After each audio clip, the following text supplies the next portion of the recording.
Assalamu alaikum, brothers and sisters. I hope you're well. The one-sided war between Israel and Palestine has entered its 46th day. For 46 days, the people of Gaza have been suffering and facing conditions that cannot be described by mere words. Since the start of the war, Piers, a renowned host, has been interviewing both pro-Palestinians and pro-Israelis on his show, where he discusses with them the current scenario and the possible solution to the ongoing crisis. Recently, he interviewed Andrew Tate and tried to get his views on the same. When Andrew Tate was asked about the situation, he straightforwardly accused Israel of carrying out an onslaught on innocent Palestinians. He stated that everybody knows who is carrying out mass destruction, even Piers himself. But he pretends to not know it because maybe of the higher powers above him. What is your view of this war? I think when you call it a war, you're doing a disservice to the people who are having their limbs blown off by some of the most advanced technical weaponry on the planet. It is a genocide and it is disgusting. And it doesn't matter which side of the political spectrum you fall on. When you observe a genocide in front of your very eyes, you should be disgusted. Which side is waging genocide? The Israelis are genociding the Palestinians, and you know it as well as everybody else does. Well, then it seems like your bosses are not allowing you to know it. Piers, throughout the interview, tried very hard to make Andrew admit that everything that the Israeli government is doing right now is only a repercussion of the actions of the extremist attack that Israel faced on October 7th. This way of approaching the current crisis is known as dehistorization. And this approach is nothing new. It was used previously by many colonial powers to justify any actions they performed, by making people believe that everything actually started on October 7th. Piers and many other media personalities are using this technique to not let people search for the history of the conflict. Of what Hamas did on October the 7th? Why are you starting the story in the middle, Piers? I just asked you about the wider war.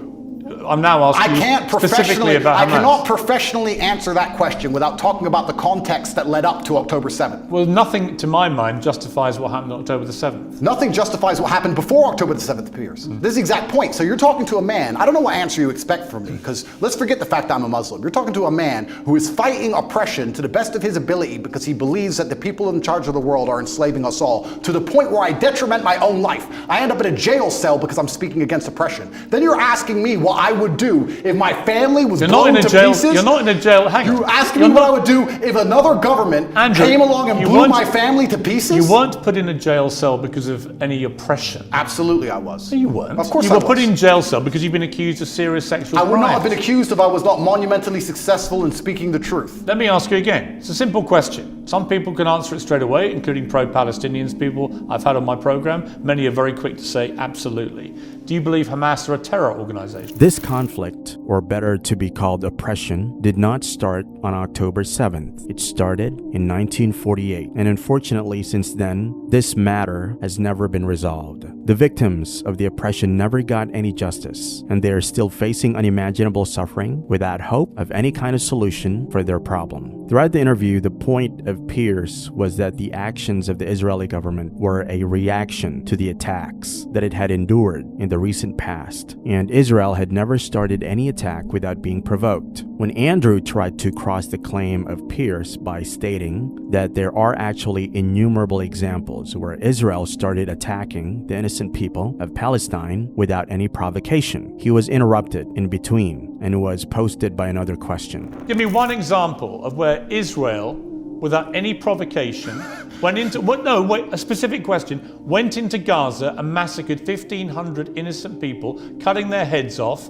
taping and boasting about what they'd done back to their families in Israel, kidnapping Holocaust survivors, they wouldn't of course done that in their case, kidnapping old grandmothers and bringing them back to Israel, kidnapping babies, kidnapping children. When has Israel actually gone in and done something of the scale of October the 7th? There's literally endless examples of that. Give me one. In 2014, they were bombing civilians. You know what, Piers, let me tell you something. I'm not talking about what they would categorize as retaliation for rocket strikes, and there's an arguable point, as there is, for example, I'm vehemently against the expansion of the settlements on the West Bank.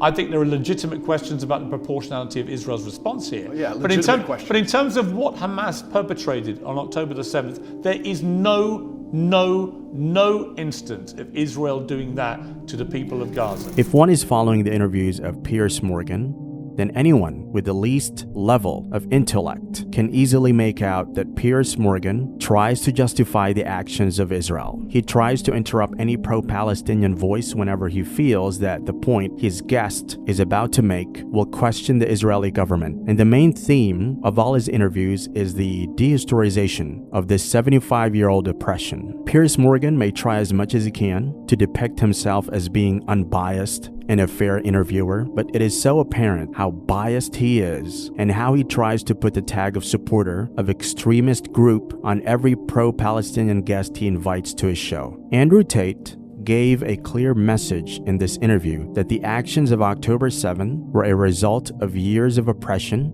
and injustice. And while he made it very clear that the loss of innocent lives on either side of the conflict is not acceptable, it is crucial to understand the root cause behind every unfortunate incident. Piers Morgan and most media personalities like him are trying to cover up facts and years of oppression by assuming that the people of Palestine don't have anyone by their side and that they will be able to brainwash their viewers by using this technique. What they don't know is that they won't be able to hide even an ounce of injustice from Allah subhanahu wa ta'ala. And Allah subhanahu wa ta'ala is not unaware of what the wrongdoers do. ولا تحسبن الله غافلا عما يعمل الظالمون إنما يؤخرهم ليوم تشخص فيه الأبصار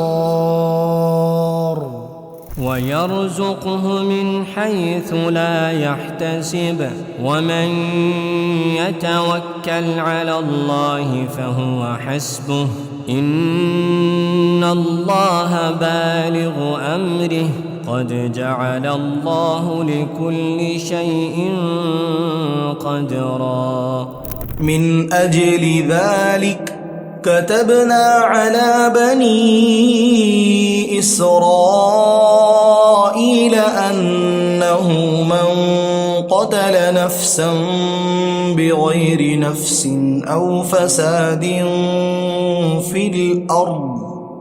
فساد في الأرض فكأنما قتل الناس جميعا ومن أحياها فكأنما أحيا الناس جميعا ولقد جاءتهم رسلنا بالبينات ثم إن كثيرا منهم بعد ذلك في الأرض لمسرفون. May Allah always be with the people of Palestine. May Allah ease their suffering. Ameen.